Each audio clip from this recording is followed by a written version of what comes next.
장으로부터 이스라엘의 회복과 부흥의 예언이 시작이 되었는데요.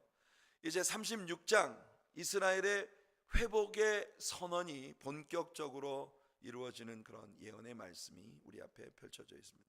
여러분, 지난 주일 아침 설교를 기억하시나요? 복 주시는 하나님. 오늘 우리 김부혜 집사님께서 대표기도 가운데 지난 주일 아침 우리에게 복 주시는 하나님을 배운 것에 대해서 회상하면서 기도하셨는데, 복 주시는 하나님, 이스라엘이 이방으로 쫓겨갔던 이유가 이스라엘의 범죄함 때문이었고, 이스라엘의 범죄는 하나님의 거룩하신 이름을 이중으로 더럽혔다라고 하는 걸 지난 주일날 나누었습니다.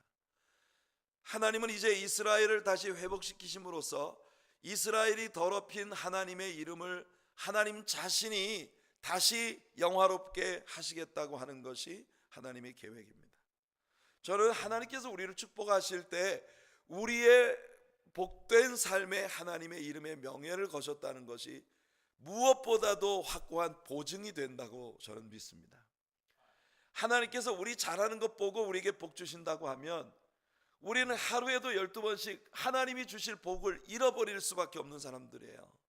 그렇지 않습니까? 우리가 얼마나 자주 넘어지고 얼마나 하나님 앞에 디스퀄리파이 된 우리 자신의 모습을 보일 때가 많습니까?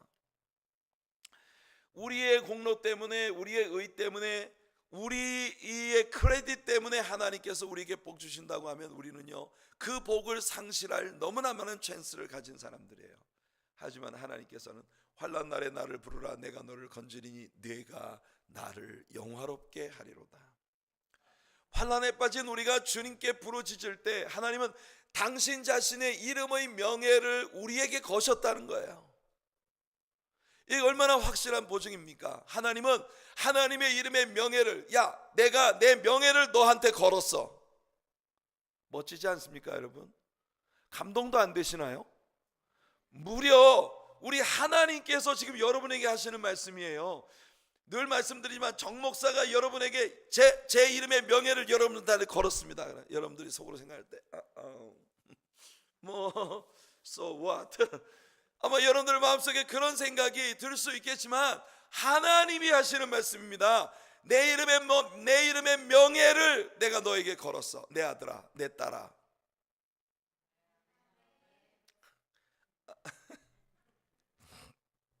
그래요. 하나님의 이름에 명예를 세우기 위하여 내가 너희들을 반드시 복주겠다.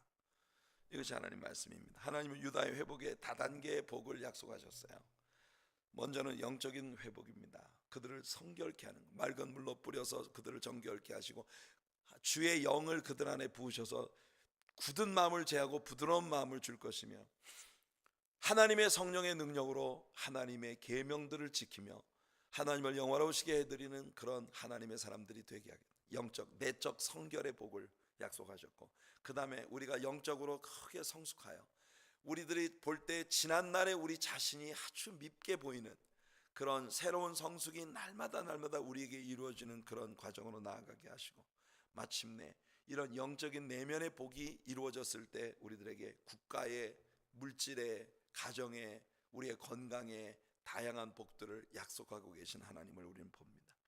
황폐하고 황무하던 땅이 에덴 동산같이 될 것이고, 백성들이 거접되지 못한 그 황폐한 성읍이 백성들이 바글바글 거하게 되는 그런 부흥이 바야흐로 이스라엘 민족에게 이루어지게 될 것이라는 걸 하나님 언약하셔요.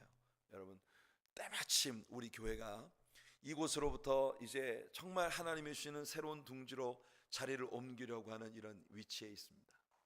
하나님께서 황폐하고 황무한 우리들의 마음을 새롭게 하시고 우리들에게 부흥의 복을 주셔서 황폐한 땅이 에덴 동산같이 건립되고, 그리고 그곳에 많은 사람들이 거접되게 되는 그런 부흥의 역사를 우리에게 주시는 귀한 복이 있기를 축복합니다. 이게 36장의 내용입니다. 36장을 결론 짓는 파트에서 제일 중요한 말씀이 하나 있었어요. 나 여호와가 말하였으니 반드시 이루리라. 이게 하나님 말씀이기 때문에 반드시 이루어진단 말이에요. 그런데 마지막에 뭐가 하나 부연되어 있습니까?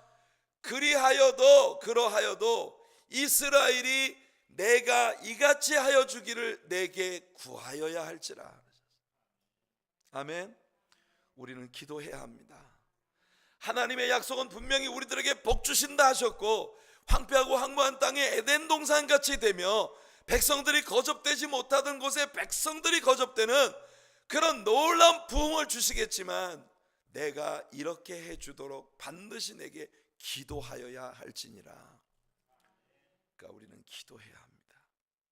그 다음 37장으로 들어가겠는데요, 37장은 이스라엘의 회복이 어떻게 이루어지는가 하는 것을 우리들에게 보여주는 그런 말씀입니다.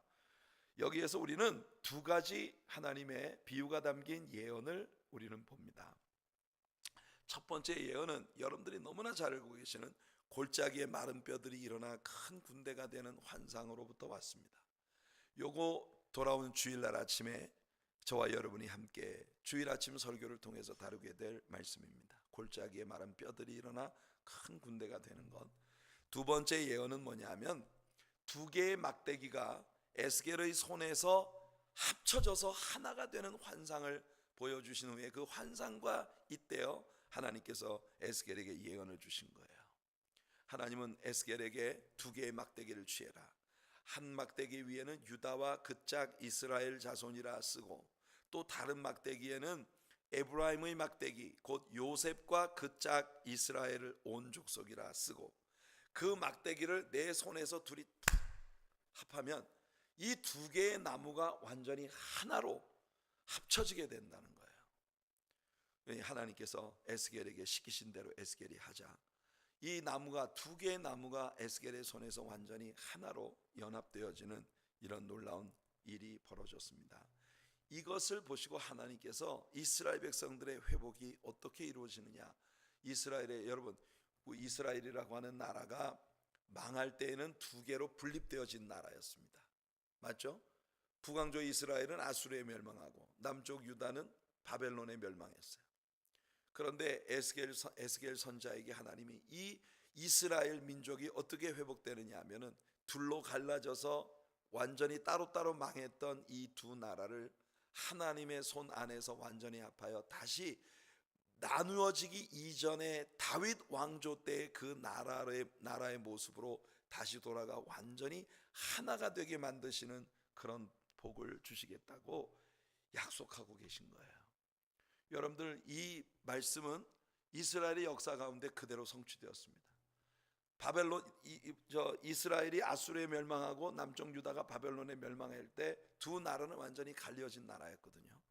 그러나 바벨론 포로 생활로부터 유대 나라가 돌아와서 예루살렘을 재건할 때 북쪽 사마리아 사람들이 유다 사람들을 그렇게 조롱하고 이 주변에 있는 이방인들과 짝해서 굉장히 유대인들을 괴롭혔지만, 결국 그 후에 재탄생되어진 이스라엘 나라는 하나의 나라로 탄생되어졌다는 거예요. 그러니까 정말 놀라운 역사입니다. 자, 그러고 보면 에스겔 36장으로부터 시작된 이스라엘의 부활에 대한 예언들이 일정한 순서를 가지고 있다는 걸 우리가 보게 됩니다. 에스겔 36장에서 하나님은 이스라엘의 영토의 부활에 대해 말씀하셨어요. 하나님은 이스라엘 백성들을 포로 생활로부터 귀환시키셔서 고토에 데리고 들어갈 것이며, 그들을 성결케 하는 작업을 하신 후 그들에게 영적인 복을 주셔서 그들로 하여금 이스라엘 땅에 엄청난 변화의 축복을 가져오게 하겠다고 하셨습니다. 하나님은 모든 산들이 나무로 뒤덮이고 황폐하고 황무하고 적막하던 땅이 에덴 동산같이 개간되고 비옥하게 되리라고 약속하신 거예요. 그리고 이 예언들은 이미 역사 가운데서 대부분이 성취되었습니다. 여러분, 이스라엘이라고 하는 나라는 오늘날에 와서, 과거에 여러분 이 이스라엘 나라가 새로 그 독립된 국가로 재탄생했을 때 샤론 들판 같은 곳은요 완전 늪지대로 완전 버려져 있었고, 남쪽 유다 돌짝밭 그 광야지대는 사람이 도저히 살 수 없는 그런 아주 황폐한 그런 땅으로 버려진 채로 이스라엘은 재탄생을 했습니다. 하지만 이스라엘 사람들에게 하나님이 지혜를 주셨어요. 그래서 여러분, 그 사해바다의 물, 소금기가 엄청 많은 사해바다의 물을 끌어들여서 그것을 담수로 바꾸는, 이 염분을 제거하고 완전히 담수로 만드는 그런 기술을 개발을 해서 이 사회 주변에 아주 황폐하게 버려졌던 황무지가 개간되어져서 오늘날은 정말 에덴 동산처럼 끝도 보이지 않는 꽃밭, 또 정말 아름다운 여러분, 이 이스라엘에서 생산하는 오렌지가 세계에서 가장 높은 당도를 가지고 있는 가장 맛있는 오렌지라고 합니다. 제가 유럽에 있을 때 실제로 유럽의 시장에 나가 보면요, 유럽에서 팔리는 가장 예쁘고 싱싱한 꽃은 다 이스라엘산이에요. 그리고 유럽의 과일 시장에서 팔리는 오렌지는 이 미국 쪽은 선키스트나 뭐 델몬트나 다 플로리다 혹은 캘리포니아에서 생산되어지는 그런 오렌지들인데요, 이 이스라엘산 오렌지는 정말 당도가 높고 굉장히 가치가 있는 그런 오렌지를 생산하는 겁니다. 샤론 들판은 완전히 버려진 늪지대였고, 여러분 모기나 막 이런 것들이 이 드글드글 끓어서 풍토병 같은 것들이 생기는 그런, 사람들이 발붙이기 어려운 그런 땅이었는데, 하나님께서 그들에게 지혜를 주셔서 이집트의 북부의 나일강 하구에서부터 퇴적되어 오는 그 모래층이 샤론 들판으로부터 지중해로 빠져나가는 물의 입구를 가로막고 있어서 이 물이 빠져나가질 못하니까 여기가 굉장히 지저분한 늪지대가 되어버렸다는 사실을 알게 되고, 그래서 나일강 이 하구에서부터 밀려 올라오는 모든 퇴적층들을 제거하고 샤론 들판으로부터 시원하게 강물들이 지중해로 빠져나가게 만들자 이 샤론 들판이 정말 에덴 동산 같은 그런 들판으로 변화가 되었다고 하는 것입니다. 하나님은 사람에게 복을 주신다 했어요. 하나님은 땅에 복을 주시는 게 아니라 사람에게 복을 주시는 것입니다. 하나님께서 우리 하나님의 사랑교회 성도에게 복을 주시면 하나님께서 우리 교회의 앞날을 에덴 동산같이 만드실 수 있고, 그리고 모든 수많은 하나님의 구원받은 백성들이 이곳에 거접되어 하나님께 영광을 올려드리는 그런 교회가 될 수 있다는 겁니다. 하나님께서 우리에게 그런 미래를 허락해 주시기를 예수님 이름으로 축원해 드립니다. 국토가 개간되고 국가가 변화됐어요. 이어지는 37장을 보면은 사람들이 어떻게 다시 살아나느냐 하는 그것이 이슈입니다. 마른 뼈들이, 희망이 전혀 없어 보이던 골짜기 여기저기에 매장도 되지 못한 채 널브러져 있었던 뼈다귀들이 서로 들어붙어서 완전히 큰 군대를 이루는 모습은, 이 세상에서 완전히 이름조차 사라져버렸던 한 국가가 1948년 5월 14일 독립국가로 재탄생되어 유엔에 등재되어지는 그런 생명의 기적을 우리 주님께서 예언하고 계신 것입니다. 아까 말씀드린 것처럼 후반부에 나오는 막대기 둘이 하나가 되는 예언에서 보듯 이스라엘은 독립국가가 되면서 전처럼 이스라엘과 유다 둘이 아니라 완전히 이스라엘이라고 하는 한 단일 국가로 탄생되게 될 것을 하나님이 보여주신 것입니다. 자, 그러면 이제 에스겔 38장으로 들어가겠는데요, 많은 사람들이 이 에스겔 38장에 나타나는 전쟁을 아마겟돈 전쟁 그 자체로 해석하려 합니다. 이 전쟁이 아마겟돈 전쟁 그 자체일 가능성은 그다지 많지 않습니다. 다만 이 전쟁이 아마겟돈 전쟁과 깊은 연관을 가진 것이라고 하는 것은 사실이라고 할 수 있겠습니다. 무엇보다 저는 이 에스겔 38장과 다음 주에 다룰 39장을 직접적으로 해석하려 들지는 않겠습니다. 다만 이 말씀들에 나오는 지명들에 대한 문자적인 해석을 여러분들에게 들려드리도록 하겠습니다. 그러면 여러분 스스로가 이 장들을 해석할 수 있을 것이라고 생각합니다. 자, 우선 1절부터 말씀을 읽어볼게요. 에스겔 38장 1절과 2절입니다. 같이 읽을게요. 여호와의 말씀이 내게 임하여 이르시되, 인자야, 너는 마곡 땅에 있는 로스와 메섹과 두발 왕 곡에게로 얼굴을 향하고 그에게 예언하여. 우선 여기서 곡이라고 하는 것은 어떤 국가나 지역의 이름이 아니고 통치자의 명칭입니다. 마곡 땅에 있는 곡, 그러니까 이 곡은 마곡 땅의 통치자를 지칭하고 있는 말입니다. 그 마곡이라고 하는 것은 어딜까요? 역사가들에 의하면 이 마곡이라고 하는 호칭을 가지고 있었던 곳은 스키타이족들, 스키타이언스, 흑해 북쪽에 자리 잡고 있었던 종족들의 명칭이었다고 봅니다. 이 사람들은 크림반도 북쪽 지역을 차지하고 있었던 종족들이에요. 물론 에스겔이 이 글을 기록할 때에는 이 종족들이 별로 주목할 것 없는 거의 야만적인 종족들이었을 것입니다.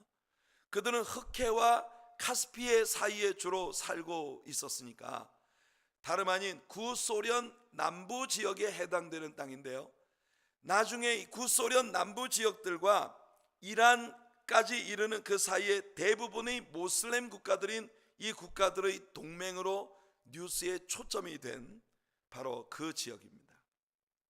로스라고 하는 이 호칭은 러시아를 뜻하고요, 메섹과 두발은 고대 모스키와 타이바르니, 오늘날의 모스크바와 토볼스크를 지칭하는 그런 도시의 이름으로 그렇게 해석되고 있습니다. 다시 하나님 말씀이 이어집니다. 여기에 마곡과 함께 전쟁에 참여하러 나오는 군대들이 언급되고 있는데요, 물론 에스겔은 당시에 친숙했던 국가와 그들이 사용하는 무기의 명칭들을 사용했을 것입니다. 하지만 우리는 이 나라들에 주목할 필요가 있습니다. 왜냐하면 이 나라들은 과거의 역사 가운데에서 그리고 오늘 우리가 살아가고 있는 현재까지도 이스라엘을 이 땅에서 완전히 없애버리라고 하는 일에 연합하고 있는 그런 나라들이기 때문이에요. 우리 3절부터 5절까지 한번 읽어볼게요. 3절부터 5절입니다. 시작. 이르기를 주 여호와께서 이같이 말씀하시기를 로스와 메섹과 두발 왕 고가 내가 너를 대적하여 너를 돌이켜 갈고리로 내 아가리를 꿰고 너와 말과 기마병 곧 내 온 군대를 끌어내되 완전한 갑옷을 입고 큰 방패와 작은 방패를 가지며 칼을 잡은 큰 무리와 그들과 함께한 방패와 투구를 갖춘 바사와 구스와 붓과. 자, 여기 먼저 바사, 퍼시아가 나옵니다. 퍼시아. 이 고대 퍼시아는 오늘날의 이란을 지칭하는 이란입니다. 이 이란이 얼마나 호전적인 나라입니까? 이란은 오늘날 서구 세력들, 특별히 미국에 대해서 대단히 불편한 마음을 가지고 있어요. 이스라엘과는 물론 말할 것도 없죠.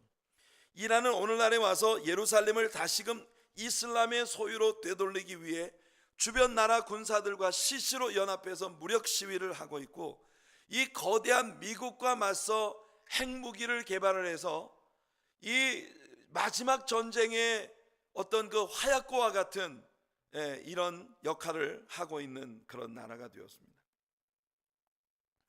그리고 구스가 나옵니다. 물론 에티오피아를 일컫는 말입니다. 이 나라는 과거 공산권에 있었던 나라이고요, 오늘날에 와서는 아주 강력한 모슬렘권의 중심 국가로 그렇게 변모되어 가고 있습니다.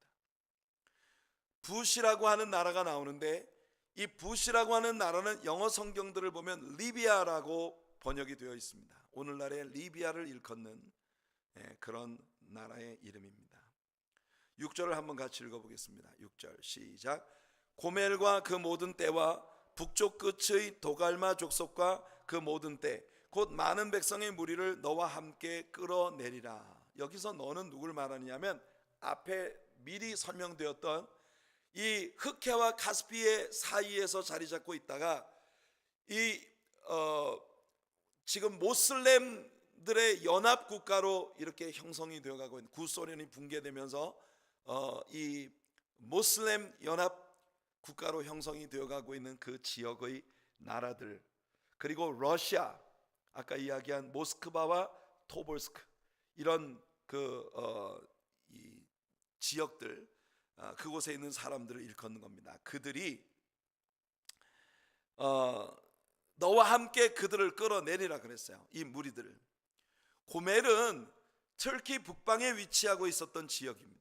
여러분의 성경에 나와 있는 성서 지도를 보시면 여러분들은 바로 이 터키 북방에 고멜이라고 하는 지명이 나와 있는 지도를 보실 수 있을 것입니다. 북쪽 끝의 도갈마, 이것 역시 오늘날의 터키 지역을 말하며 이 지역이 모두 모슬렘 국가들입니다. 그러므로 여기 등장한 모든 나라들이 오늘에 와서 이스라엘과 더불어 지하드, 소위 그들 나름의 용어로 성전을 선포할 가능성이 있는 나라들의 연합이에요. 제게 흥미로운 것은 여기서 모슬렘 연합의 중심 세력인 이집트가 전혀 언급되지 않고 있다는 거예요. 이집트가 빠져 있다는 겁니다. 물론 이디오피아는 이집트 바로 남쪽에 있는 나라이고, 리비아 역시도 이집트 서쪽에 자리 잡고 있는 나라입니다. 여기서 이집트라고 하는 국가는 직접적으로 호칭되지 않고 언급되지 않고 빠져 있어요. 이게 우연일까요? 아니면 하나님의 의도적인 일일까요? 왜 이 강력한 이스라엘 주변의 모슬렘 국가들이 연합해서 일어나 이스라엘을 치는 이 전쟁에 대한 양상을 이야기하는 이 예언 가운데에서 이집트라고 하는 나라는 전혀 언급이 되고 있지 않다는 것이 상당히 흥미로운 일입니다. 글쎄요, 이것이 우연인지 아니면 하나님의 의도인지는 모든 사건들이 지나봐야 정확히 알 것 같습니다만, 이집트뿐 아니라 시리아와 요르단 같은 오늘날의 명백한 이스라엘의 적대국들이 이곳에 직접 언급되지 않은 것이 상당히 흥미로운 부분입니다. 이집트라고 하는 나라가 이스라엘과 따로 평화협정을 맺고 있다는 것을 여러분 아시죠? 이스라엘은 이집트와 이 평화협정을 맺기 위해서 시내 광야의 일부를 이집트에 돌려주었습니다. 그래서 여러분, 오늘날 성지 순례를 할 때 시내산을 관광하려면 이스라엘이 아닌 이집트로 들어가야만 합니다. 이집트가 이스라엘과 평화협정을 맺음으로써 모슬렘권 나라들로부터 상당히 따돌림을 받고 있는 그런 상황이에요. 모슬렘 국가들이 독립된 한 나라로 여기지 않는 이스라엘과 평화협정을 맺었다는 것은 이스라엘을 하나의 국가로 인정하고 있다는 뜻이 되기 때문입니다. 그러니 모든 모슬렘 나라들로부터 이집트는 약간 따돌림을 당하고 있어요.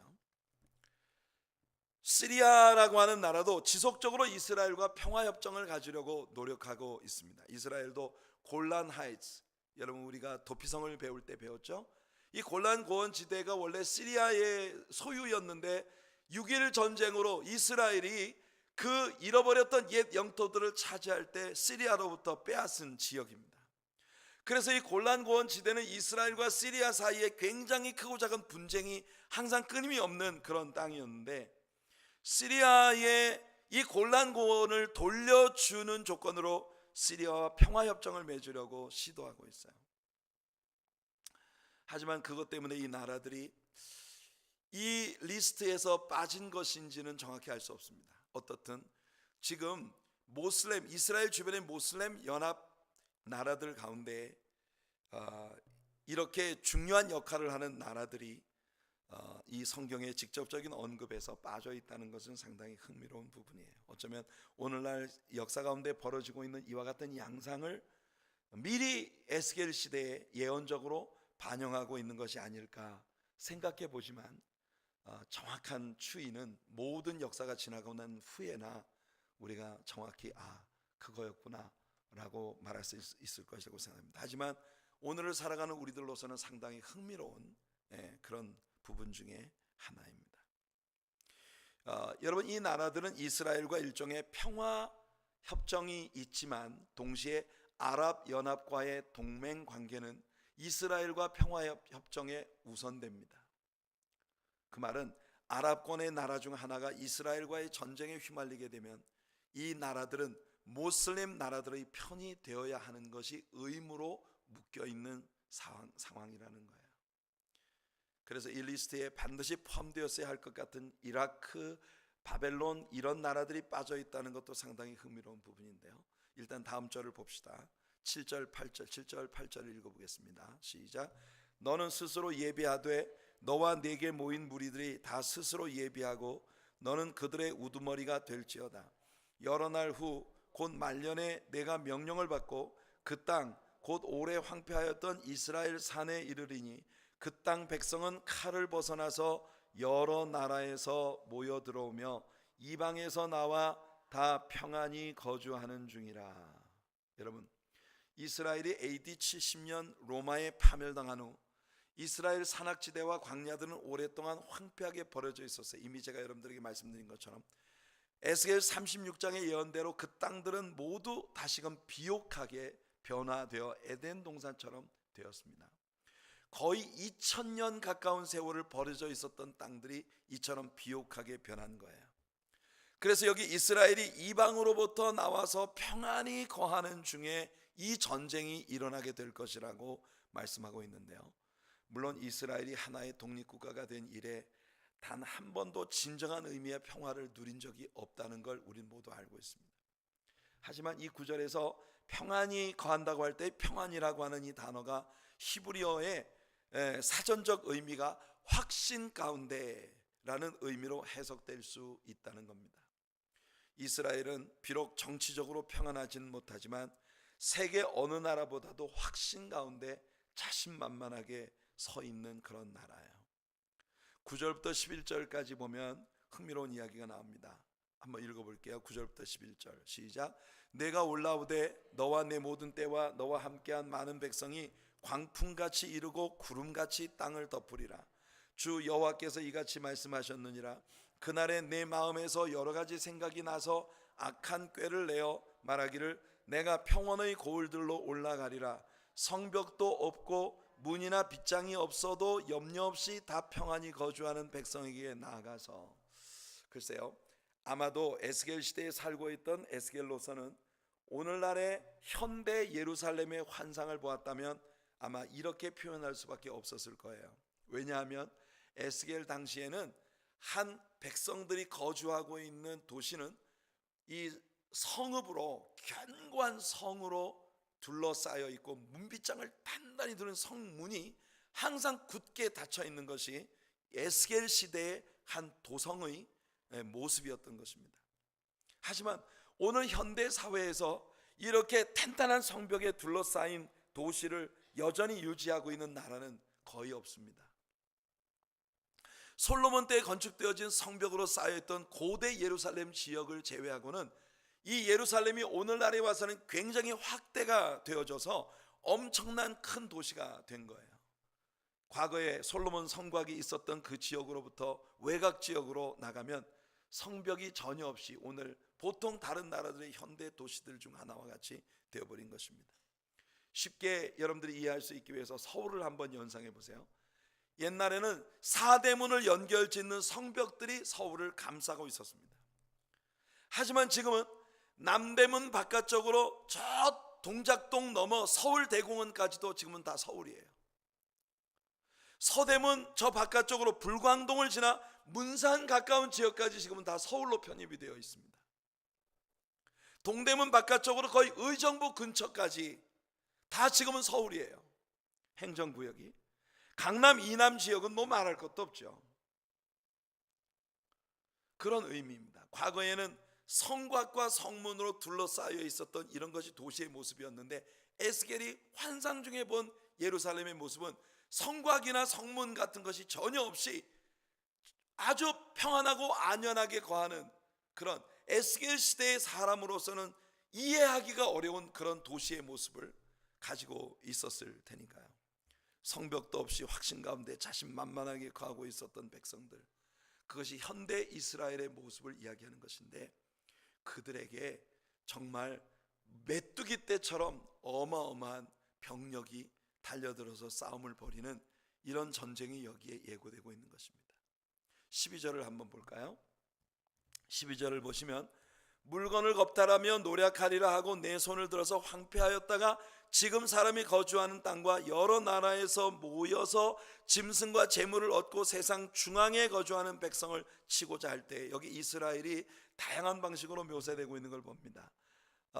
황폐했다가 지금은 사람들이 거주하는 땅, 여러 나라에 흩어졌다가 다시 모여들어서 이스라엘을 이루는, 우리가 돌아오는 주일 37장을 통해서 각처에 흩어졌던 이스라엘 백성들이 이스라엘로 다시 모여오는 이스라엘의 부활에 대하여 좀 더 우리가 이야기를 하게 될 것입니다.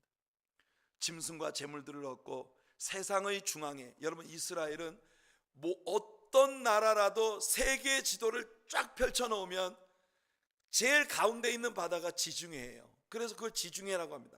땅의 중심부에 있는 바다. 그 땅의 중심부에 있는 지중해에 연하여 있는 것이 이스라엘 나라입니다. 그래서 우리는요, 바로 이 이스라엘을 모든 세계 지도의 중심에 두고 있어요. 미국을 서양이라고 하고 한국을 동양이라고 하는 이유는 바로 이스라엘이 지도의 중심부에 있기 때문이에요. 그래서 세상의 중앙에 거주하는 백성들, 즉 이 방금까지 언급되었던 수많은 이스라엘 주변의 모슬렘 국가들, 특히 우리가 주목할 모스크바와 토볼스크, 그리고 또 저 흑해와 카스피해 사이에 있었던 그런 나라들, 중앙아시아의, 여러분 과거에는 소련 연방이었기 때문에요, 그들이 모슬렘이라는 그들의 신앙을 표방할 수가 없었어요. 왜냐하면 공산주의는 종교를 부정하기 때문에. 공산주의는요 무신론입니다. 공산주의는 오직 유물사관, 세상에 존재하는 모든 것이 물질로부터 비롯되었다고 믿는, 그래서 진화론의 철저한 신봉자들이 공산주의자들이거든요. 그런 공산권, 소련 연방 아래에 있을 때 그들은 모슬렘이라는 그들의 신앙을 내세울 수 없었습니다. 하지만 소련이 붕괴되면서 이 중앙아시아의 많은 탄 이름 지어진 그런 나라들, 이런 나라들이 오늘날은요 완전한 모슬렘권 국가로 그렇게 드러난 거예요. 그래서 에스겔 선지자가 여기 38장에 예언하고 있는 그 예언에 일어나는 전쟁이 모두 완벽하게 준비되어 있는 이런 상황이에요. 자, 13절을 보면 더 흥미로운 이야기가 나옵니다. 13절을 한번 읽어볼게요. 시작. 스바와 드단과 다시스의 상인과 그 부자들이 내게 이르기를 내가 탈취하러 왔느냐? 내가 내 무리를 모아 노력하고자 하느냐? 은과 금을 빼앗으며 짐승과 재물을 빼앗으며 물건을 크게 약탈하여 가고자 하느냐 하리라. 자, 여기 보니까요, 스바와 드단이 일어나서 다시스의 상인들과 함께, 그들은 다 부자들이에요. 그 부자들이 지금 러시아, 구소련 연방에 있었던 모슬렘권이 중심이 되어서 이스라엘 주변에 있는 모슬렘 연합과 함께 이스라엘을 치려고 하는 이 전쟁의 양상에 대하여 그들이 철저하게 그들의 침략을 반대하고 경멸하는 이와 같은 태도를 취하고 있는 모습을 봅니다. 스바와 드단은 사우디아라비아예요. 여러분 신기하지 않습니까? 놀랍지 않습니까? 분명히 모슬렘 연합이 이스라엘과 전쟁을 벌이게 될 양상이 예언되고 있는 이 예언에서 아까도 말씀드린 것처럼 모슬렘 연합의 중심 세력 중 하나인 이집트 같은 나라가 언급되지 않고 있다는 것도 신기하고, 게다가 스바와 드단은 사우디아라비아를 말하는데 사우디아라비아 역시도 모슬렘 연합에 속한 국가입니다. 그런데 이 사우디아라비아 스바와 드단이 그들의 침략, 이스라엘을 공격하는 그들의 침략을 반대하고 나서고 있다는 거예요. 다시스는 당연히 영국을 말하는 겁니다. 그런데 여러분 오늘날 이 현대 그 정치의 흐름을 보면요, 지금 에스겔 선지자의 이 예언을 우리가 명확하게 이해하게 됩니다. 이스라엘이 전쟁에 휘말리면 언제나 새우 싸움의 고래등 터지는 게 사우디아라비아입니다. 사우디아라비아는 엄청난 산유국이죠. 고대적부터 상고들의 길은 이 사우디아라비아를 언제나 지나가게 되어 있었습니다. 오늘날에 와서도 이스라엘이 전쟁에 휩싸이면 어김없이 이 사우디아라비아의 유전들이 공격을 받게 됩니다. 아마도 주변 나라들은 이 사우디아라비아의 유전의 소유권에 대해서 상당히 매력을 느끼고 있을 거예요. 같은 모슬렘권이면서도, 모슬렘 동맹에 있는 나라들이면서도 주변에 있는 이 유전을 가지고 있는 나라들이 힘이 약한 나라들을 주변에서 먹어치우려고 하는 이런 싸움들이 늘 있어요. 여러분 꽤 시간이 지났습니다만 거의 30년 가까이 됐네요. 1990년 사막의 폭풍 전쟁을 여러분 기억하십니까? 당시에 살아있었던 이라크의 사담 후세인이 갑자기 쿠웨이트를 공격을 해서 쿠웨이트를 먹어치워 버렸어요. 그러자 미국이 즉각 이 전쟁에 개입하기 시작합니다. 미국은 쿠웨이트 인근에 사우디아라비아의 연합군의 진지를 구축했습니다. 왜냐하면 미국은 세계 최고의 산업국이기 때문에 자체 생산되는 유전이 있지만은 중동 지방의 산유국과의 관계가 끊어지면 치명적인 타격을 입게 되는 거예요. 그래서 이 중동 문제에 언제나 미국은 항상 예민하게 대처할 수밖에 없습니다. 미국이 이 전쟁에 갑자기 개입하자 사담 후세인은 즉시 이스라엘을 공격하기 시작합니다.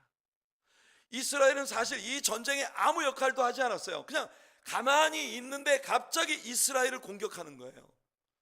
미국은 진지를 어디에 구축했어요? 사우디아라비아에 구축을 했단 말이에요.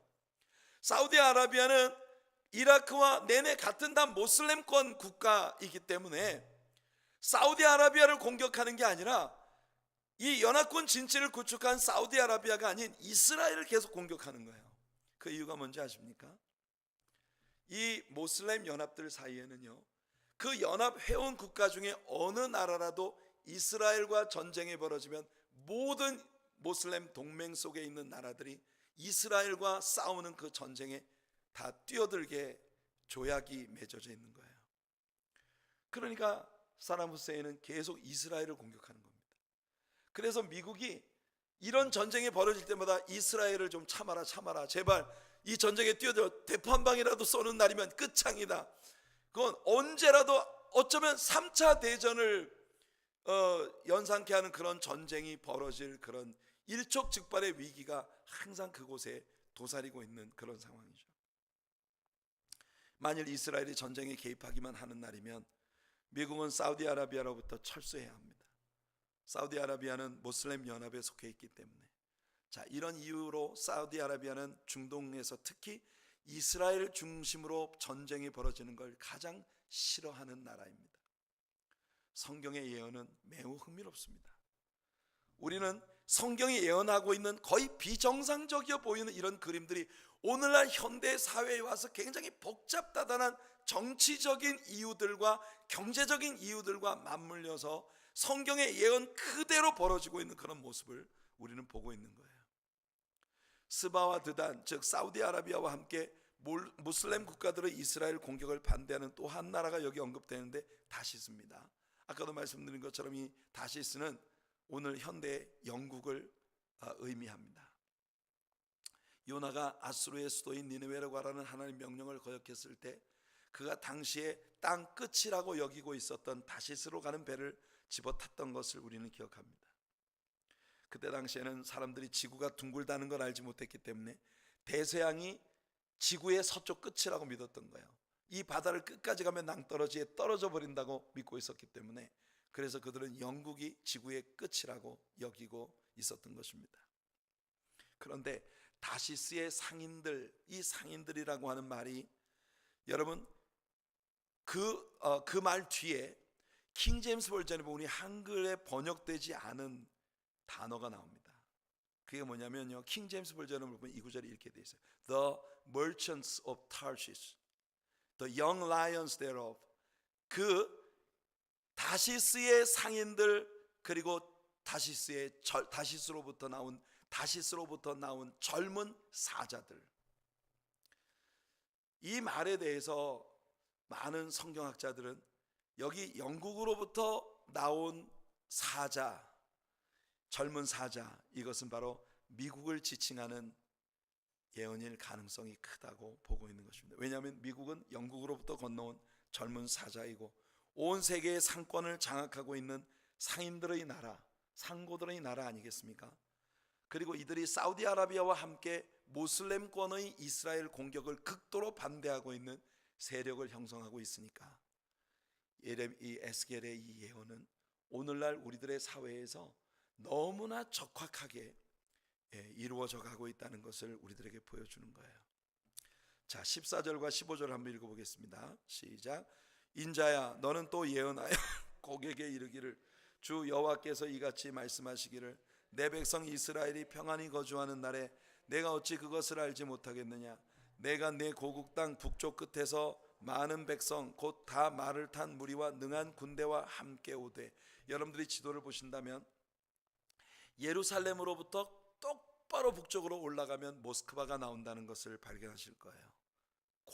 고객에 말하기를, 바로 이 모스크바가 중심이 되고 있는 이 러시아가 저 정북쪽으로부터 이스라엘을 공격해 내려오게 될 것을 보여주고 있는 것입니다.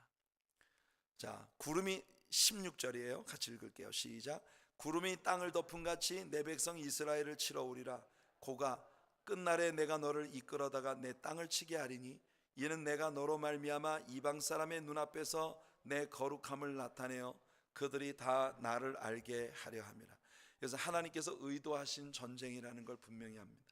이 전쟁을 통해서 하나님은 온 세계 열방들을 향하여 하나님의 거룩하심을 나타내려 하신다고 말씀하고 있어요.